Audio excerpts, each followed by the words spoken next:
I'm Heather, and I have always loved to travel. So when I got the idea of driving across Canada by myself, I had to make it happen. I spent a year saving and planning for this trip, and on July 2nd, 2022, I headed out from my hometown of Waterford, Nova Scotia, to drive 6,500 kilometers to Horsefly, British Columbia, and back again. It turns out there's more to see in this beautiful country than just the Trans-Canada Highway, and by the time I returned home 42 days later, I had gone 16,000 kilometers in my Jeep Wrangler, hauling a tent trailer. I had seen some amazing things, and had the definition of a trip of a lifetime. You want to hear me say that things didn't go exactly as planned, but the truth is there was no plan, only a sense of wonder. People ask me what the best part of the trip was, and truthfully, it was simply taking the trip. Come with me now as I share my adventures from coast to coast in this beautiful country that we call Canada. Okay, so I left home about 20 minutes ago. First stop, obviously, Starbucks. So I'm heading to New Brunswick. I'm going to south of Moncton near Hopewell Rocks. I'm staying at a campground near there tonight. And tomorrow, hopefully, I'm going to get to see the Hopewell Rocks. I've never seen them before, so pretty excited about that. And the weather's not super great today. It's pretty overcast, but I think I'm going to have a great drive. I said goodbye to my family. We packed up the car, and yeah, and now I'm just on the road having the time of my life, or waiting to have the time of my life on my great Canadian road trip. So here we go. I'm going to drink my coffee and we're going to get going, and I'll share some of the trip with you. And if there's anything you think I should see, definitely let me know, because I got all the time in the world. I'm on the road from now until August 22nd, making my way to British Columbia and back. So yeah, I'll see you on the road.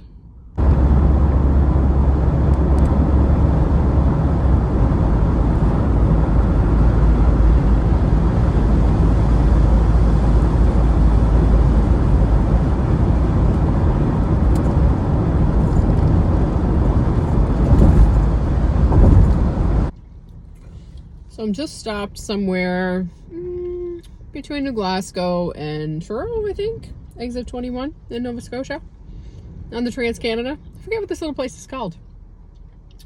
I made some chicken, actually, correction. My husband barbecued some chicken for me last night to cut up and take on the road with me today, because my trip to New Brunswick, where I'm headed, is about 6.5, 7 hours, I guess. And I knew after a day of driving and setting up the camper that I wasn't gonna want to be cooking a lot of food. Even though I have a lot of time, I just wanted to be able to have dinner.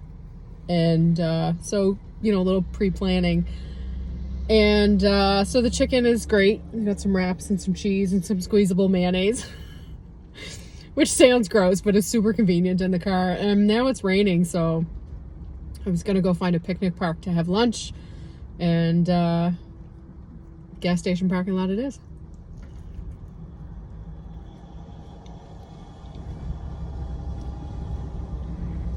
It's pretty busy here, actually. There's a ton of traffic on the road. Don't let anybody tell you nobody's traveling this summer because of gas prices. It's definitely not true.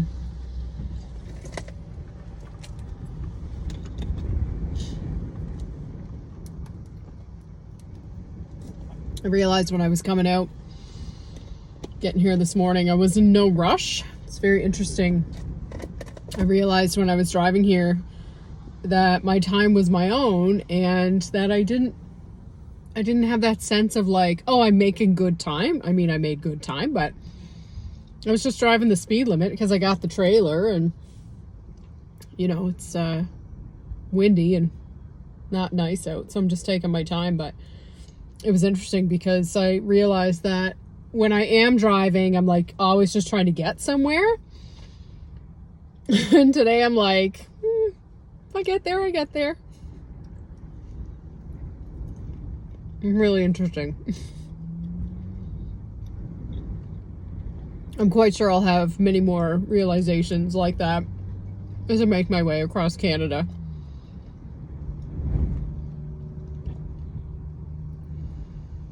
I'm gonna eat this. You don't want to watch me eat.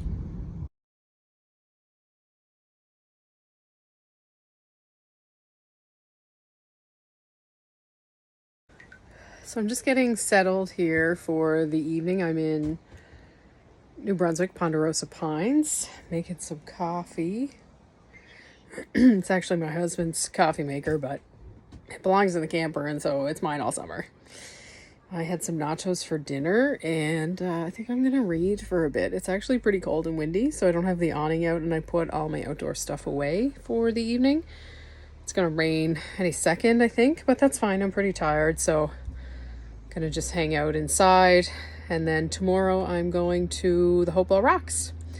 I looked up the times. If I get there about 10:10, maybe 10:30, I'll get to see the ocean floor and maybe walk on it. I don't know. We'll see. And then tomorrow afternoon, I think I'm going to the Fundy National Park. And I don't know anything about it, so we'll see what that brings. Yeah, it's a pretty good day so far. Except for the not one, not two, but three men who were like, "Hey, darling, can I give you a tip on how to back up that trailer?" And I was like, hard no. But feel free to watch. Yeah. Just like men don't do that to women. We will ask if we want help. Rest assured.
I don't tend to buy a lot when I travel, but I always get a Christmas ornament. And I thought this one was really cute. And I also have this planner, which I bought back in May, which I'm not using as a planner at all. I am documenting my trip. And so one of the things that I wanted to do was, this was yesterday, my travel plans and thoughts I had as I arrived last night. And then this is, what's today? Sunday. So today I wanted to go to the Hopewell Rocks, and I planned my campground to be a 5-minute drive from there. And then this afternoon, I'm going to Fundy National Park, which is about a 40-minute drive. And so I just wrote some prompts in here for some thoughts that I had. And then I also decided I was going to get some stickers for the camper or for the Jeep. But then I decided, that's not the right answer. So I got a sticker of the Hopewell Rocks, which I'm going to put in my planner. So that feels like something a little more less permanent. And then I don't have a bunch of stickers all over the trailer for who knows what my next adventure is. So I'm gonna put that in here, and then write down some thoughts about the Hopewell Rocks today. It was beautiful, and I'm excited to go and see Fundy National Park. It is raining, but I think that's fine. I think I could probably see quite a bit from the car.